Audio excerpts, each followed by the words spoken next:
ብቐሊሉ ፀጉርና ንምብዛሕ ሰላም ሰላም ኣብ መላእ ኩርናዓት ዓለም እትርከቡ ኩራት ተኸታተልቲ ከመይ እኒኹም ድሓን ዲኹም? ኣነ እግዚኣብሔር ይመስገን ፅቡቕ ኣለኹ። ከምቲ ኣነ ፅቡቕ ዘለኽዎ ፅብቅ ክትህልውለይ ናይ ኩሉ ግዜ ተምኒተይ ኩራት ኣሕዋተይ ከመይ እኒኹምለይ? እና ክቡራት ኣሕዋተይ ሎሚ ከዓ ንዘሳሕወና ፀጉርና ንምብራህ ዝጀመረ ፀጉሪ ፍቱን መፍትሒ እየ ሒዘልኩም መፅአ ዘለኹ እሞ ስለዚ ክቡራት ኣሕዋተይ ቅድሚ ናፍታ ቪድዮ ማለይ ከዓን ንዛ ቻናለይ ሓደሽቲ ዝኾንኩም ከምዚ ኩሉ ግዜ ዝብለኩም ምእንቲ ናተይ ሓድሽ ቪድዮ ኩሉ ግዜ ዝለቐቕኩ ክመፀኩም ላይክ ሰብስክራይብ እናገበርኩም ከተተባብዑኒ ብትሕትና ይላው ማለት እዩ። ክቡራት ኣሕዋተይ እምበኣርከስ ላፍታ ቪድዮ ከብለኩም እዮም ሞይ እንተፈትኹምዋ ከዓን ንዛ ቻናለይ ሸር ምግባር ኣይትሕመቑ ማለት እዩ። ክቡራት ኣሕዋተይ እና ላፍቲ ቪድዮ ከብለኩም እየ ምሳይ ሰዓቡ ክቡራት ኣሕዋተይ እምበኣርከስ ሎም መዓልቲ ከምዚ ትሪእዎ ዘለኹም ይመስል ትሕዝቶና ማለት እዩ። እዚ ብጣዕሚ ዝተመጣጠነ ዝኾነ ናይ ሽጉርቲ ውህድ እየ ክሪአኩም ሎም መዓልቲ ንርእስና ማለት እዩ። ብጣዕሚ ፍሉይ ዝኾነ ለውጢ ዘምፅአልና ዘንውሐልና ዘብዝሐልና እዮ እሞ ሕዚ ግን ኣሰራርሕኡ ከሪአኩም እየ ማለት እዩ። ክቡራት ኣሕዋተይ ከምዚ ገይረ 3 ሽጉርቲ ቀሪበ ከምዚ ገይረ ከዓን ከታቲፈዮ እኒኹ ማለት እዩ። ክቡራት ተኸታተልተይ ብጣዕሚ ካብቱ ብዙሕ ቫይታሚን መሳርሒ ናይ ምግብታት ዝበሃል ሽጉርቲ እዩ።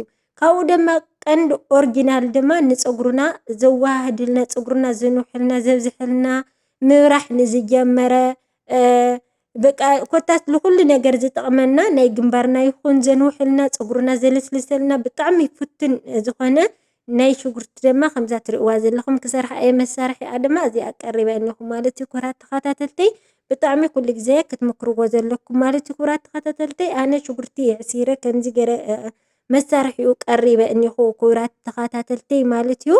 ከምዚ ገይረ ከዓ ይፀምቆ ኣለኹ ማለት እዩ። ኣጋጣሚ ተቕሓ ከየብሎ እየ ከምዚ ገይረ ዘሪአኩም ዘለኹ ማለት እዩ። ክቡራት ፋሚሊ ንስኻትኩም ከዓ ከምዚ ገይርኩም ኣዕሲርኩም ኣብ ገዛኹም ፀሚቕኩም ክትሰርሕዎ ኣለኩም። ብጣዕሚ ፍሉይ ለውጢ ርእስኹም በተለይ ማእኸል ፀጉርና ይኹን ብገንበርና ይኹን እናረገፈ ዘሸግረና ካብኡ እናሰሓየ ዘሸግረና እንተኾይኑ እዚኣ ኩሉ ግዜ ክትጥቀምዋ ዘለኩም ቫይታሚን ናይ ሽጉርቲ እየ። ክቡራት ኣሕዋተይ ሽጉርቲ ኣብ ማንኛዊ ጓጉል ከይድኩም ክትረኽብዎ ትኽእሉ ኢኹም ክቡራት ፋሚሊ።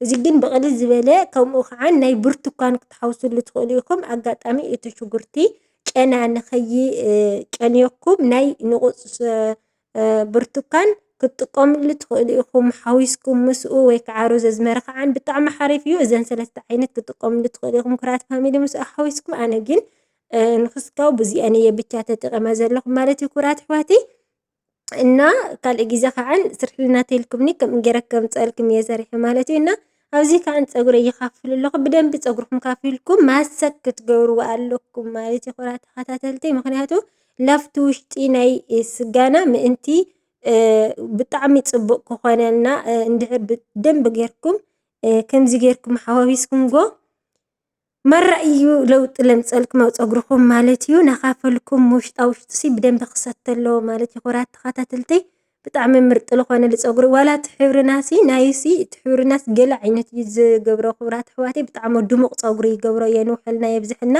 ናተይ ሓድሽ ፀጉሪ ስለ ዝኾነ እዩ። ሓድሽ ውቃል እዩ እኒኦ ክቡራት ተኸታተልተይ ስለዚ ፅቡቕ ናበዝሐና ፅቡቕ ከዓኒ ይኸደለይ ኣሎ ማለት እዩ። ክቡራት ኣሕዋተይ በተለይ ናይ ግንባርክን ከምዚ ጌርክን ክተወብልኦ ኣለክን ብደንቢ ጌርክን ክተስትዩ ኣለክን። እዚ ልጓላት ብቻ ኣይኮነን ወዳት ከዓን ፀጉርኩም ናበርሐ ላዕሊ ልበፅሕ እንድሕር ኮይኑ ንስኻትኩም እውን ክትጥቀምዎ ኣለኩም። እዚ ንኩሉ ሕብረተሰብና ናይ ሽጉርቲ ውህድ ዝጠቅም እዩ። ክቡራት ተኸታተልተይ ማንኛዊ ሕብረተሰብና ዝፈልጦ እዩ። ክቡራት ተኸታተልተይ ኣነ እውን ካብቲ ዝፈለጥኩዎ እዚ ለኣኻትኩም ይጠቅም እዩ ኢለ ኣምፅአልኩም እኒኹ ማለት እዩ። ክቡራት ኣሕዋተይ እና ክቡራት ፋሚሊ ናይ ለማዓልቲ ትሕዝቶና እዚኣ ትመስል ማለት እዩ። እንተፈቲኹምዋ ላይክ ምግባር ኣይትረስዑ ማለት እዩ። ኣትን ትገብሩለይ ዘለኹም እውን ብጣዕሚ እየ ዘመስግን። ክሳብ ሕዚ ደኺሙኒ ሰልችየኒ ከይበልኩም ምሳይ ሓፍኩም ዝፀናሕኩም ክቡራት ተኸታተልተይ ብጣዕሚ እየ ዘመስግን። እግዚኣብሔር ያኽብረለይ። እትገብሩለይ ዘለኹም ርእቶ ይኹን ምትብባዕኹም ማለት እዩ።